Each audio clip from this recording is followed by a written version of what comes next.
Primark, one of the UK's biggest clothing retailers, founded in Ireland in 1969, delivering fast fashion at a very low price point. In 2007, Primark opened their first store on London's Oxford Street, selling over 1 million garments within the first 10 days. However, Primark's success has not been all smooth sailing. In 2007, allegations came to light accusing Primark of using both sweatshops and child labour.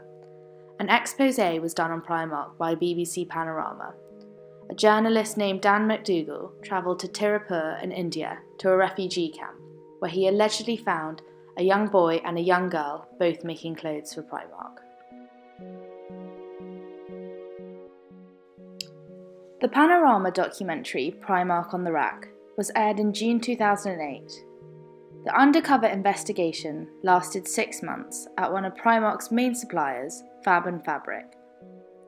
The Panorama documentary caused a massive increase in media interest and attention over Primark. The investigation revealed that children as young as 11 were working in squalid conditions using candlelight to work. The documentary also shed light on the appalling pay of their employees, who were earning as little as 60 pence per day.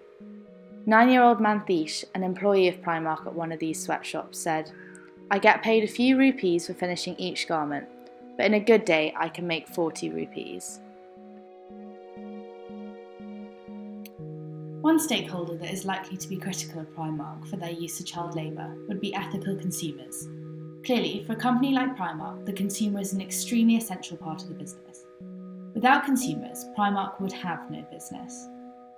Primark is an unusual retail brand due to the fact they have incredibly minimal advertising and therefore are reliant on a good reputation in order to sell clothes. Consequently, a scandal such as this was incredibly damaging to a company that relies almost solely on reputation. Therefore, consumers, but in particular ethically minded consumers, heavily criticised Primark for their use of child labour and poor working conditions. Another stakeholder that would be critical of Primark during the scandal were charities who were concerned with the treatment of the workers. One of these charities that was particularly critical of Primark was called War on Want, a charity working to challenge the root causes of poverty, inequality and injustice. According to later research conducted by this charity, workers in Bangladesh were earning so little that they were malnourished. The charity claimed workers were earning as little as 3p per hour for their work.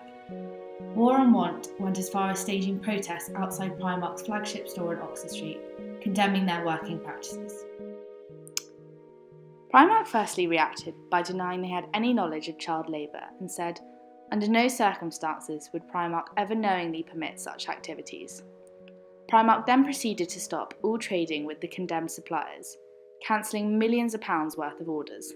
However, this move was also criticised due to some calling it irresponsible and likely to cause additional hardship to children and workers. They argued that instead Primark should have sought to improve working conditions and pay. Primark also went on to sack 3 of its suppliers for subcontracting without its approval. Primark acted very quickly in this scandal, which can, to a degree, have arguably helped ease the crisis the company was facing. According to a newspaper, this allowed Primark standing on the high street to remain secure. By releasing statements as soon as trouble arose, it showed Primark to have good communication with its stakeholders. It also showed that they placed emphasis on trying to regain and embrace good corporate social responsibility. This would benefit the relations between stakeholders and the organisation. Primark also launching a website targeted at clearing up the scandal itself is a good example of communicative practice. Primark was very open about the whole scandal, and to this day, information about their working practices and how they are constantly trying to improve them are readily available. Therefore, whilst reputationally Primark suffered, its profits did not. This can arguably be put down to good communication between the company and its stakeholders, as well as transparency throughout the crisis. It subsequently came to light that the BBC had faked much of the footage used in their BBC Panorama documentary. This allowed Primark to recover even further from their reputational damage. The BBC was later forced to apologise to Primark over the footage used. However, it was clear Primark's ethical standards were still by no means perfect.